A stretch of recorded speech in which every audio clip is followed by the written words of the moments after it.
Assalamualaikum warahmatullahi wabarakatuh. Kami dari kelompok Sosio kelas 12 IPS 4 akan menjelaskan tentang pemberdayaan masyarakat. Pemberdayaan masyarakat adalah suatu upaya atau proses untuk menumbuhkan kesadaran, kemampuan, dan kemampuan masyarakat dalam mengenali, mengatasi, memelihara, melindungi, dan meningkatkan kesejahteraan mereka sendiri. Di bidang kesehatan, pemberdayaan masyarakat adalah suatu upaya atau proses untuk menumbuhkan kesadaran, kemampuan, dan kemampuan masyarakat dalam memelihara dan meningkatkan kesehatan. Pengertian pemberdayaan masyarakat menurut para ahli. Menurut Robertson, tahun 1994 menjelaskan bahwa perbedaan adalah suatu proses pribadi dan sosial, suatu pembebasan kemampuan pribadi, kompetensi, kreativitas, dan kebebasan bertindak. Yang kedua, menurut Paine, tahun 1997 menjelaskan bahwa pemberdayaan pada hakikatnya bertujuan untuk membantu klien mendapatkan daya, kekuatan, dan kemampuan untuk mengambil keputusan dan tindakan yang akan dilakukan dan berhubungan dengan diri klien tersebut, termasuk mengurangi kendala pribadi dan sosial dalam melakukan tindakan. Orang-orang yang telah mencapai tujuan kolektif diberdayakan melalui kemandiriannya, bahkan merupakan keharusan untuk lebih diberdayakan melalui usaha mereka sendiri dan akumulasi pengetahuan, keterampilan, serta sumber lainnya dalam rangka mencapai tujuan tanpa tergantung pada pertolongan dari hubungan eksternal. Yang pertama, perbaikan kelembagaan, better institution. Dengan perbaikan kegiatan tindakan yang dilakukan, diharapkan akan memperbaiki kelembagaan termasuk pengembangan jejaring kemitraan usaha. Yang kedua, ada perbaikan pendapatan atau better income.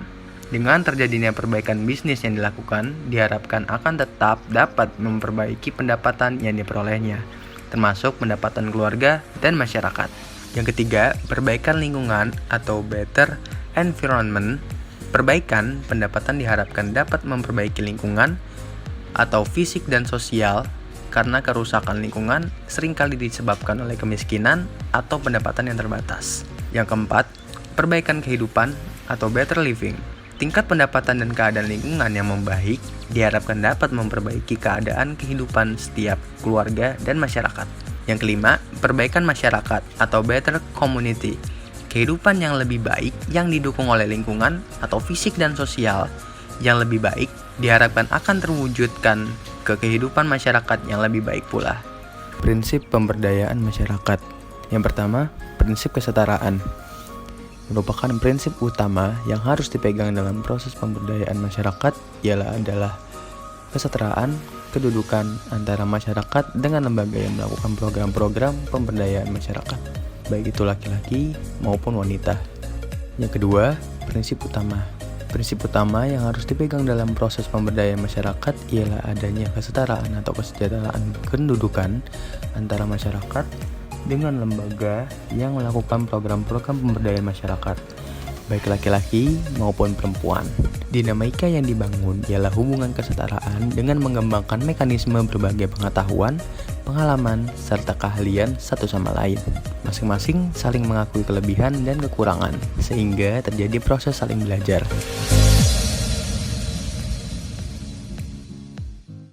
Tahapan-tahapan pemberdayaan masyarakat.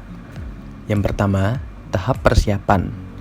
Pada tahap ini, ada dua tahapan yang harus dikerjakan, yaitu pertama, penyimpangan petugas, yaitu tenaga pemberdayaan masyarakat yang bisa dilakukan oleh community worker, dan kedua, penyiapan lapangan yang pada dasarnya diusahakan dilakukan secara non-direktif.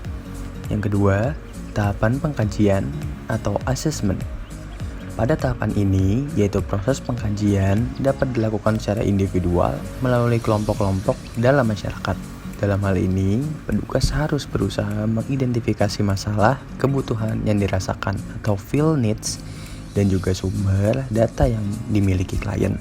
Yang ketiga, ada tahap perencanaan alternatif program atau kegiatan. Pada tahapan ini, petugas sebagai agen perubahan atau exchange agent secara partisipatif mencoba melibatkan warga untuk berpikir tentang masalah yang mereka hadapi dan bagaimana cara mengatasinya. Dalam konteks Dalam konteks ini, masyarakat diharapkan dapat memikirkan beberapa alternatif program dan kegiatan yang dapat dilakukan. Yang keempat, ada tahap pemformalisasi rencana aksi. Pada tahapan ini, agen berusaha membantu masing-masing kelompok untuk merumuskan dan menentukan program dan kegiatan apa yang mereka akan lakukan untuk mengatasi permasalahan yang ada. Di samping itu juga, petugas membantu memformalisasikan gagasan mereka ke dalam bentuk tertulis, terutama bila ada kaitannya dengan pembuatan proposal kepada penyandang dana. Yang keenam, ada tahap pelaksanaan atau implementasi program atau kegiatan. Dalam upaya pelaksanaan program pemberdayaan masyarakat, peran masyarakat sebagai kader diharapkan dapat menjaga keberlangsungan program yang telah dikembangkan. Kerja sama antara petugas dan masyarakat merupakan hal penting dalam tahapan ini, karena terkadang sesuai yang sudah direncanakan dengan baik melenceng saat di lapangan. Yang keenam, tahap evaluasi. Evaluasi sebagai proses pengawasan dari warga dan petugas program pemberdayaan masyarakat yang sedang berjalan sebagainya dilakukan dengan melibatkan warga. Dengan keterlibatan warga tersebut diharapkan dalam jangka waktu pendek biasanya membentuk suatu sistem komunitas untuk pengawasan secara internal, dan untuk jangka panjang dapat membangun komunikasi masyarakat yang lebih mendirikan dengan memanfaatkan sumber daya yang ada. Yang ketujuh, tahap terminasi. Tahap terminasi merupakan tahapan pemutusan hubungan secara formal dengan komunitas sasaran. Dalam tahapan ini diharapkan proyek harus segera berhenti. Proses pemberdayaan yang menekankan pada proses pemberian atau pengalihan kepada sebagian kekuasaan atau kemampuan kepada masyarakat agar individu lebih berdaya. Proses pemberdayaan ini yang menekankan pada proses menstimulasi, mendorong, atau memotivasi individu agar mempunyai kemampuan atau keberdayaan untuk menentukan apa yang menjadi pilihan hidupnya melalui proses dialog. Contoh pemberdayaan masyarakat. Yang pertama, pendidikan. Penguatan masyarakat yang telah terjadi di Indonesia dalam bidang pendidikan, misalnya berdirinya Kampung Inggris di Kabupaten Kediri, Jawa Timur. Desa ini sebenarnya adalah sebuah desa yang biasanya pada awal pendiriannya tidak bisa berbahasa Inggris sama sekali. Tetapi karena pemberdayaan masyarakat, desa ini menjadi desa yang dikenal dengan Kampung Inggris karena mayoritas masyarakat di sana atau penduduk di sana dapat berbahasa Inggris. Yang kedua, ada ekonomi. Penguatan masyarakat di bidang ekonomi juga telah berhasil dilaksanakan di wilayah desa, terutama di daerah Magelang. Wilayah ini terletak di Jawa Tengah dan memiliki sistem pemberdayaan masyarakat yang mengajarkan masyarakat bagaimana mengelola blog dan menulis konten yang berkualitas. Pelopor atau pendiri Kampung Blogger adalah Sumbodo Malik, salah satu alumni universitas paling terkenal di Jakarta. Dia bekerja dengan rajin untuk komunitas dengan mencetak hasil Google AdSense, penjualan online, dan banyak lagi. Tujuannya adalah untuk meningkatkan ekonomi dan pendapatan masyarakat di sana. Langkah memperkuat masyarakat, terutama di bidang ekonomi, dianggap telah berhasil di Indonesia, dengan banyak orang berdatangan untuk mendapatkan penghasilan dolar. Yang ketiga, wisata. Penguatan komunitas pariwisata tersebar luas di Indonesia. Salah satunya adalah berdirinya Desa Penuh Warna di Malang, Jawa Timur. Desa ini terkenal dengan ciri khasnya sehingga merupakan tempat paling indah untuk berwisata. Kegiatan pemberdayaan masyarakat di daerah ini lebih didasarkan pada lingkungan pedesaan yang dulu daerah kumuh.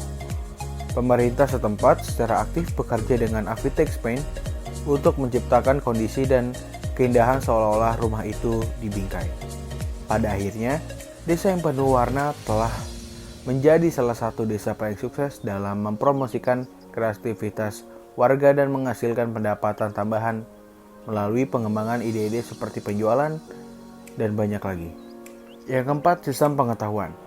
Perkembangan dalam globalisasi tidak terbatas pada saat ini.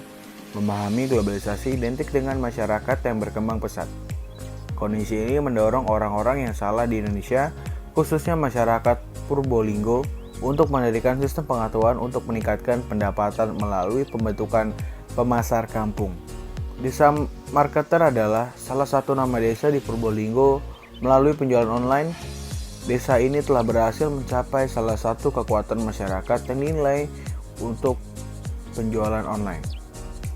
Pelopor dalam mendirikan desa ini sendiri adalah lulusan STAN, Sekolah Tinggi Akuntansi Negara. Yang kelima, agama. Agama juga telah menjadi keharusan penting untuk memperkuat masyarakat. Dalam hal ini, banyak pondok pesantren dijalankan di Indonesia. Sistem pendidikan mampu bertahan dan menjadi setia kepada orang-orang muslim. Yang keenam, ada kesehatan. Penguatan masyarakat di sektor kesehatan juga dilakukan oleh salah satu pendiri Bank Sampah. Sampah yang merupakan masalah utama di Indonesia dapat ditukar dengan perawatan gratis untuk penduduk. Secara tidak langsung, pemberdayaan komunitas ini dianggap berhasil karena dipandang baik oleh banyak orang. Pendiri pemberdayaan sampah kesehatan melalui transfer fungsi kesehatan adalah alumni Universitas Brawijaya.